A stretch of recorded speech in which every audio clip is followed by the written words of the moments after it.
It's February 2026. The Caribbean island that survived the Soviet collapse, survived decades of American embargo, survived the special period where people ate cuts and burned furniture to stay warm, is now staring at an energy cliff with no parachute. And here's what makes this moment unlike anything. In the last 60 years of Cold War theater, this time, the superpowers aren't negotiating over Cuba's head. They're watching, calculating, hedging. Russia is pledging support. China is condemning the siege. Mexico suspended shipments but promises bread and goodwill. And Washington is watching the clock tick and calling it justice. 90 miles from Miami, 11 million people are about to discover whether great power solidarity is real, or just the most expensive political performance in modern history. I'm Fiscal Historian. Let's follow the money, the oil, and the collapse. Act 1. How Cuba got here, 1 o'clock to 4:30 to understand February 2026. You need to go back to January 3rd to 2nd a.m. Caracas U.S. Delta Force operators, acting on CIA intelligence, stormed Nicolás Maduro's compound. By dawn, Maduro was blindfolded aboard the USS Iwo Jima, bound for a New York federal courtroom on narco-terrorism charges. 32 Cuban soldiers died in that raid, not Venezuelan soldiers. Cuban ones. Because here's what most coverage missed entirely.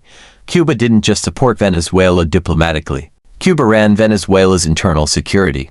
32,000 Cuban operatives embedded in intelligence services, military loyalty monitoring, even Maduro's personal protection detail. Cuba exported its most valuable asset, the architecture of authoritarian survival. And Venezuela paid for it in oil, 46,500 barrels per day, subsidized crude at below market rates. A deal struck when Hugo Chavez declared the two nations were living in a sea of happiness back in 1999.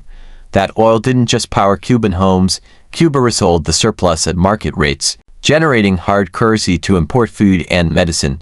The day Maduro was arrested, that model died. Mexico was the secondary supplier, minus 17,000 barrels daily. Within weeks, those shipments halted too, under pressure from Washington's threat to weaponize the USMCA trade renegotiation. Do the arithmetic. Cuba loses roughly 63,700 barrels a day. Cuba needs approximately 60,000 barrels just to keep basic electricity running. There is no buffer. There is no plan B, there is only the countdown. Now here's the deeper story, the one that preceded January 3rd by decades. Venezuelan oil didn't just keep Cuba alive. It allowed Cuba to avoid the hard questions. Why reform agriculture when subsidized crude finances food imports? Why modernize industry when the arrangement is working? Sugar harvests that once reached millions of metric tons fell to 165,000 tons by 2024-25.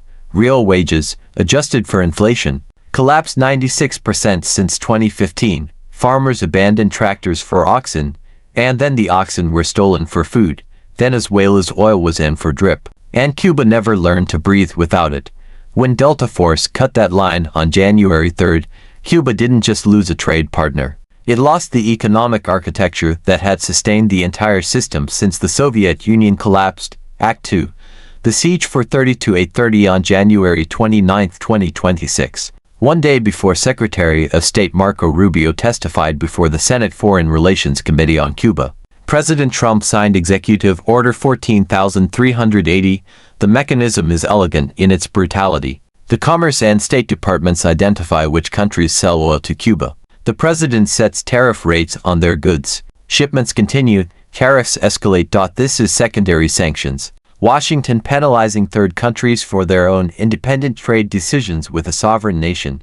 International law scholars called it a violation of sovereignty. The UN General Assembly voted 165-7 against the embargo, as it has, almost every year, for 3 decades. The United States frames it as accountability for a government that tortured dissidents and jailed 650 political prisoners from the 2021 protests. Rubio was explicit in his Senate testimony. Regime change is the goal. The 1996 Helms-Burton Act codifies the embargo until Cuba's government changes, not its behavior, its government. Title III, dormant for 20 years until Trump reactivated it in 2019. Now let's American nationals sue Cuban entities for property seized after 1959. The Supreme Court is considering whether Cuban government entities lose sovereign immunity. creating legal pathways to seize Cuban assets globally if and when the regime falls. This is economic siege as state doctrine, not pressure, not negotiation leverage. Siege. Mexico felt the squeeze immediately. Lawmakers Carlos Jimenez, Mario Diaz-Balart, and Maria Elvira Salazar threatened to make USMCA renegotiation very uncomfortable if Mexico kept selling oil to Cuba. Trump personally called President Claudia Sheinbaum. Sheinbaum faced an impossible equation. Her political base demanded solidarity. Her economy demanded access to American markets. Her compromise: commercial oil sales suspended, humanitarian aid, food, medicine, goods via Mexican Navy pledged and delivered. Oil shipments for humanitarian purposes remained under negotiation. The legal distinction is real. The functional impact is the same. Those 17,000 barrels stopped flowing. Washington turned oil into a weapon. Now comes the question that defines the next 30 days. Who will actually break the blockade, and who will just make speeches while satellites track empty tanker routes? Act 3. The Great Power Test, 8:30 to 12 o'clock. Russia's Foreign Minister Lavrov called the U.S. pressure unacceptable, pledged necessary political and material support, condemned Executive Order 14,380 as illegal under the UN Charter. Here's what Russia actually did. Rosneft loaded 100,000 tons of crude onto the Akademik Gubkin in January. Expected arrival at Cuba's Matanzas terminal, mid-February. 100,000 tons is roughly 20 days of consumption at current rates. It buys time. It doesn't change the trajectory, and the pattern tells the real story. Russia sent 600,000 tons to Cuba in 2022, 200,000 in 2023, 100,000 in 2024. The volumes are declining, not growing. Even before this crisis, Russia is constrained by the Ukraine war, by Western sanctions targeting its shadow fleet, by the simple reality that a Caribbean island 9,000 kilometers away is not Moscow's strategic priority. Russia will signal presence. Russia will not risk direct confrontation with Washington over Cuba. China's position is even more telling in its silences. Beijing condemned the blockade, voted with the 165-nation majority, pledged as much support as possible, and framed its opposition as principled resistance to unilateral coercive measures. What's absent? Confirmed oil shipments. Chinese tankers are not sailing for Havana. Beijing is investing in Cuban infrastructure, holding diplomatic meetings, issuing statements. But China's core economic interests, trade relationships with the United States that dwarf anything Cuba represents, mean Beijing will not challenge American hemispheric dominance for an island with a GDP smaller than most Chinese cities. Rhetoric is free. Crude oil deliveries carry real costs and real consequences. That gap is the actual definition of great power solidarity in 2026. The multipolar world order that Russia and China advertise. It provides symbolic shipments and strongly worded press releases. It does not provide enough oil to keep a country's lights on. Mexico remains the only realistic near-term supplier with the proximity and capacity to matter. And Washington knows it. Act 4. What this looks like on the ground, 12 o'clock to 15 o'clock. Strip away the geopolitics. Here's what February 2026 looks like for the people actually living it. Blackouts stretching 26 consecutive hours in multiple regions. The Antonio Guerrera thermoelectric plant offline, 200 megawatts eliminated. The national electricity deficit hitting 75% of demand during peak hours. No electricity means no water pumping.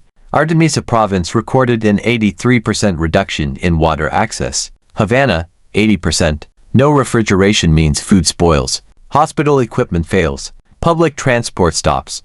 The peso lost 10% of its value in 3 weeks. It's down 88% since 2020. The informal exchange rate, 405 pesos per dollar, against an official rate of 24. Food prices in early 2026. Potatoes, 450 pesos per pound. Onions, 380. Beans, 500. Meat, 1,000. A modest grocery run, 10,300 pesos. Average state worker salary, 6,830 pesos per month. Teachers earn 5,495. Healthcare workers, 6,562. A Cuban doctor earns the equivalent of $16 at informal exchange rates. Meanwhile, a chikungunya outbreak, 38,938 cases. 33 deaths in a single week in late 2025, 21 of them children. hospitals lacking diagnostic reagents, antibiotics, basic supplies. Patients sent home to rest without treatment because there is nothing to give them. The state pharmaceutical company is manufacturing oregano and eucalyptus syrups, not because plant medicine works for these conditions, because there is nothing else. A 69-year-old housekeeper whose 10-minute commute now takes 4 hours round trip due to transportation collapse. A 32-year-old woman who says she has no hope from either direction, not from the government, not from abroad. Taxi drivers at a fuel queue in position 2,900, estimating 2 months to reach the front. For fuel sold in dollars at inflated prices. This is what maximum pressure looks like when the pressure is applied to 11 million people who did not design the policy they're being punished for. ACT 5. The scenarios to 15 o'clock to 18:30. Can the regime survive what's coming? President Diaz-Canel's messaging remains defiant. Pedro O. Muerte. Dialogue is possible, but not under pressure, not under conditions, not with preconditions attached to sovereignty. Military exercises invoking the cost any invader would pay, but the material reality tells a different story. Cuba's military declined from 300,000 personnel to 60,000 during earlier crises. Training suspended due to resource shortages. Tourism down 72%. Sugar production a fraction of historical output. GDP forecast to contract again in 2025, barely grow in 2026, second worst performance in the Western Hemisphere. 5 scenarios. Here's how Fiscal Historian reads them. Scenario 1, negotiated deal. Diaz-Canel accepts a political opening, some political prisoners released, some economic liberalization promised. Washington provides humanitarian relief, eases the most acute pressure.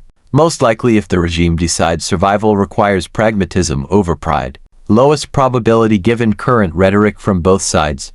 Scenario 2, manage stagnation. Russia and China provide just enough to prevent total collapse, but not enough to restore normalcy. 12-hour blackouts become the new baseline. Scarcity becomes permanent. The security apparatus holds. This is the special period, indefinite edition. Scenario 3, internal fracture. Oil hits zero. Services collapse completely. The Gaza military business empire can no longer provision its own people. Elite unity fractures. Military coup, reformist transition, or negotiated exit follows, depending on whether factions see survival in adaptation or doubling down. Scenario 4, external escalation. A naval blockade to halt all imports. A Supreme Court ruling that limits executive authority forces a harder military option. Russia and Chinese responses become genuinely unknown variables. Scenario 5, unexpected reversal. Russia or China dramatically scale up support as a multipolarity demonstration. Trump accepts a face-saving deal. The Venezuelan transitional government restores limited oil flows. This requires every major actor changing positions simultaneously. The least likely scenario, but not impossible. 5 scenarios. 1 countdown clock. 15 to 20 days of oil. See LOSE 1830 to 1930. Here's what Cuba proves about the world we're actually living in. Economic models built on external patronage collapse when the patron disappears or gets regime changed by a superpower. Venezuela had oil infrastructure that could be reactivated post-Maduro. Cuba has sugar fields that produce a fraction of what they once did. A military that's a fraction of what it once was. And an economy that never built resilience because it never had to. Great power solidarity. In the multipolar era that Moscow and Beijing champion. Looks like this. Symbolic shipments, strongly worded statements, and a principled refusal to actually confront American hemispheric power when the cost gets real. And in the space between geopolitical chess moves, 11 million people count hours of darkness, ration beans, and wait. The countdown isn't a metaphor, it's a number, and it's running. By March 2026, we'll know which scenario played out. I'll be here either way, following the money, mapping the consequences, and telling you what the numbers actually mean. If this kind of analysis is what you came here for, subscribe to Fiscal Historian. Hit the bell. Share this with someone who thinks geopolitics is too complicated to follow. It isn't. You just need the right guide.